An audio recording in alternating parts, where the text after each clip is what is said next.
नमस्कार मंडळी, RP food डेस्टिनेशनमध्ये तुमचं सहर्ष स्वागत। आज आपण मस्त असा बेत केलाय आमरसपुरीचा।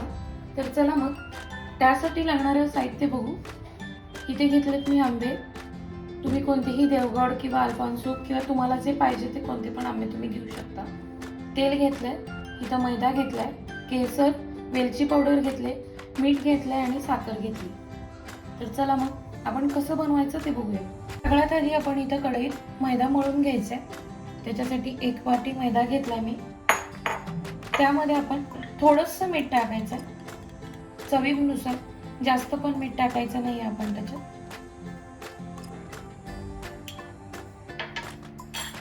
त्यानंतर आपण त्यात थोडंसं तेल टाकायचं।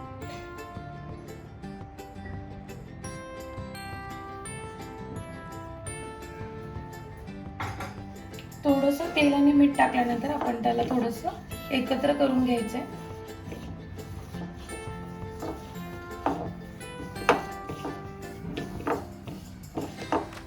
आता आपण हे एकत्र करून घेतल्यानंतर आपण पीठ मळून घ्यायचं अगदी व्यवस्थित असं। आपण याला एक अर्धा तास असंच मळून ठेवणार आहे, त्यामुळे जरासं घट्टसरच मळायचं, भिजून ते थोड्या वेळाने थोडंसं मऊ होईल।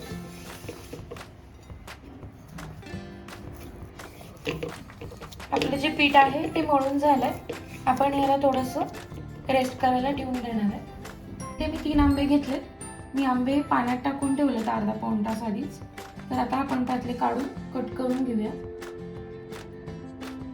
त्याची साल काढून घ्यायची आपल्याला।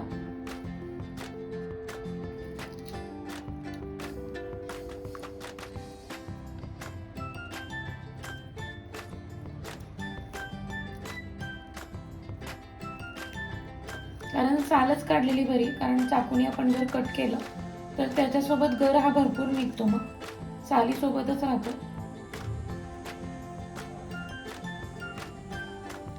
आपण जे हे आता आंबे सोलून घेतले ते आपण आंबे ह्याच्यातून खाली बारीक करून हे करणार आहे, कारण ते गाळायचं म्हटलं की चांगलं नाही वाटत। ते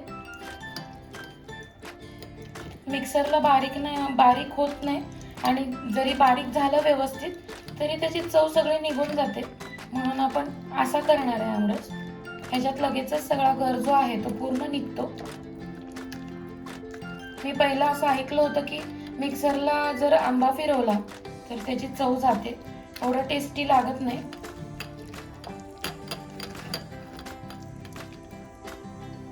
आता आपण पूर्ण जो आमरस आहे तो आपण पूर्ण गाळण्यामध्ये थोडंसं असं स्मॅश करूनच आपण हा आमरस जो आहे तो केला। मिक्सरला आपण ह्याला ग्राइंड केलेलं नाहीये। आता आपण ह्यात काय करायचंय, आंबा असा पण गोड आहे, खूप गोड आहे, तर आपण त्याच्यात फक्त 1-2 चमचे नॉर्मल साखर टाकू। कारण साखर टाकली, दूध टाकलं तर जी खरी आंब्याची म्हणजे जी आमरसची मजा आहे ती पूर्ण निघूनच जाते। म्हणून आपण खूप कमी अशी साखर टाकली। आता त्यात आपण थोडीशी वेलची पावडर टाकू, चिमूटभर टाकली तरी चालेल, किंवा मोठी जाडी बर्डी केली असतील तर अजून खूप टेस्टी लागते ती आमरस मध्ये।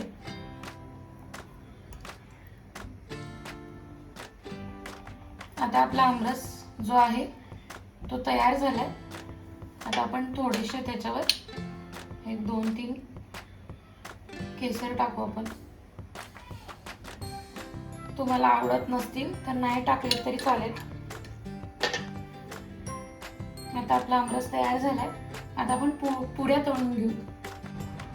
आता आपण इथं पुरी तळायला जितकं तेल लागणार आहे त्याच्यात पुरी डीप झाली पाहिजे इतकं आपण तेल घेतलंय। तर आता आपण पुऱ्या लाटून घेऊया। आता आपण थोडंसं पिठामध्ये डीप करून घेतलंय। तुम्ही हा तेलावर जरी लाटला तरी चालेल।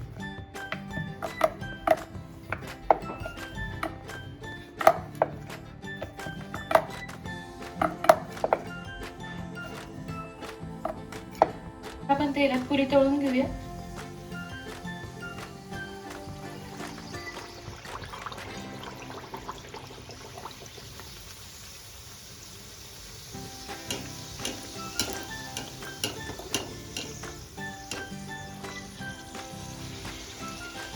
बघा, मस्त अशी आपली टम्मू अशी पुरी फुगलेली आहे। आता आपण बिना तेलाची किंवा बिना पिठाची पण आपण ही जे पुरी आहे ती लाटू शकतो आपण. तर आता ह्याला मी तेल पण लावलेलं नाहीये आणि पीठ पण लावलेलं नाहीये, कारण पीठ लावलं तर थोडंसं तेल पण खराब होतं पिठामुळं.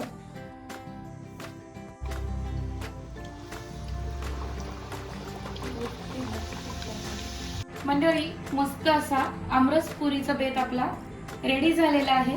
तुम्ही पण या खायला.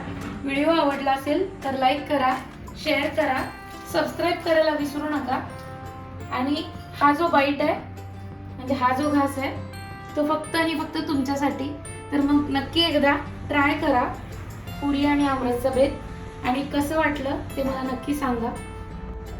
आणि व्हिडिओ आवडला असेल तर लाईक करा, शेअर करा, सबस्क्राईब करायला विसरू नका. व्हिडिओ एंडपर्यंत बघितल्याबद्दल धन्यवाद.